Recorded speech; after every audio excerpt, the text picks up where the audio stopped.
Good afternoon, sir. My name is Michael Roberts. Ipapakita ko po sa inyo kung paano mag-install ng operating system gamit ang VirtualBox. Pupunta tayo sa Google Chrome at isi-search natin ang VirtualBox. Tapos natin ma-search ang VirtualBox, pipindutin natin itong download. At i-install natin itong Windows host.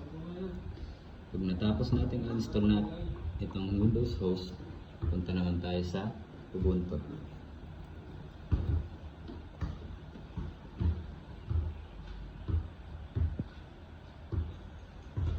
Tapos natin pumunta sa Ubuntu, install lang natin itong, pindutin lang natin itong install. Pag na-install na natin yung dalawa, punta na tayo sa VirtualBox.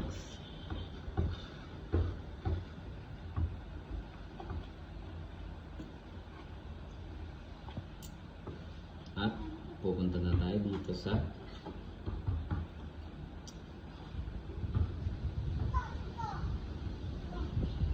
at pipindutin natin itong Ubuntu.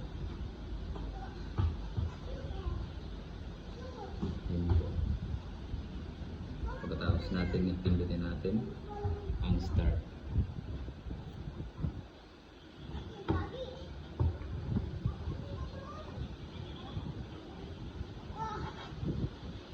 Maghintay lang po tayo ng ilang minuto. At yun nga po, pagkatapos ng installation, ito po ang kakalabasan niya. Good afternoon, sir. Pangalan ko Mark Joshua Fernanda. Ituturo ko sa inyo kung paano mag-install ng OS gamit ang Oracle VirtualBox.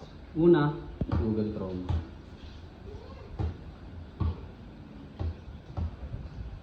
Tapos, i-search natin ang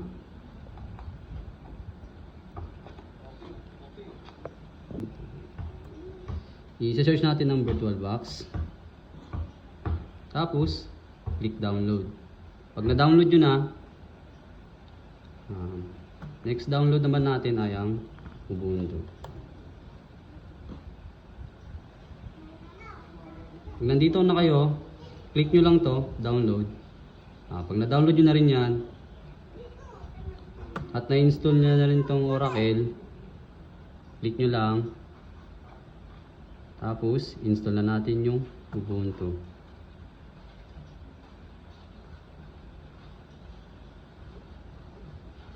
Add lang natin yung file.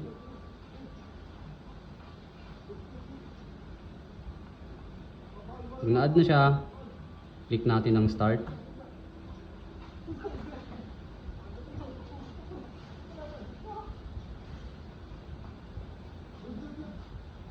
Hintayin natin matapos ang kanyang downloading. Pagkatapos nyo magantay, ito na ang kakalabasan niya. Ito na yung pinaka-OS. Good afternoon, Sir Darwin. My name is Giancarlo Balbagio at nandito po kami ngayon upang ituro kung paano i-install yung operating system gamit ang VirtualBox. So first step, pumunta kayo sa Google Chrome. Yan. And then pagpunta nyo dyan, search nyo lang yung VirtualBox. Yan. Then, pag napunta na kayo sa virtualbox.org, sa mismong website niya, pindutin nyo itong download. Ito, yung sa Get Started. Ayan. Pagkatapos niyan, dito sa VirtualBox Platform Package, mamimili kayo kung ano yung gusto nyong i-install. Kung naka-Windows kayo, i-install nyo yung Windows host.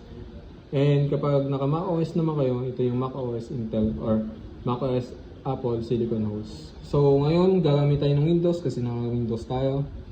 So ito, na-install na namin yan. Pangalawang website is punta kayo sa Ubuntu. Ayan, ubuntu.com. Wait lang, nawawala internet. Ayan, wait lang. Okay. So pagkapunta nyo yung Ubuntu, click nyo tong download 24.04 LTS. Ito yung which is yung 5.8 gigabytes. Ito. Ayan. Download nyo yan. And then, once na na-download nyo na,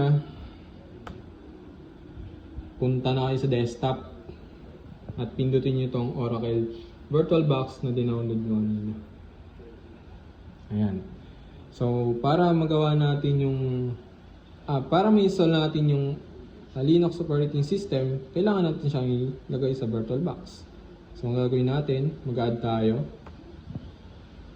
And hanapin natin yung in-install natin kaninang VirtualBox or yung Ubuntu. Sorry. Ayun, ito na yun. Open lang natin. So, pag i-open natin, automatic na magse-set na siya sa system. At ang gagawin na lang natin is i-start. Ayun. So, magantay lang tayo ng ilang minutes. Ito. Okay na. So, pagkatapos nito,